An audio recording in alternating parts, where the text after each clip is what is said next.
નમસ્કાર દર્શક મિત્રો, જનઅર્પણ ન્યૂઝમાં આપનું સ્વાગત છે। પાદરા ગંભીરા બ્રિજ તૂટવાનો મામલો, ઘટનામાં ઈજાગ્રસ્ત બનેલા 3 વ્યક્તિની વડોદરાની સયાજી હોસ્પિટલમાં ચાલી રહી છે સારવાર। ઘાયલોના ખબર અંતર પૂછવા મંત્રી ઋષિકેશ પટેલ વડોદરાની સયાજી હોસ્પિટલમાં દોડી આવ્યા। ઈજાગ્રસ્તના હાલચાલ પૂછ્યા, ત્યારબાદ હોસ્પિટલના મેડિકલ સુપ્રિન્ટેન્ડન્ટ સાથે પણ સારવારને લઈને વાતચીત કરી। વડોદરામાં કુલ 4 લોકોની ચાલતી હતી સારવાર, જે પૈકી એકનું આજે સવારે થયું હતું મોત।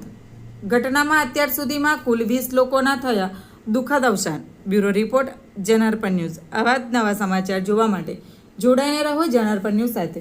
અમારી ચેનલને લાઇક કરો, શેર કરો, સબસ્ક્રાઇબ કરો। ધન્યવાદ।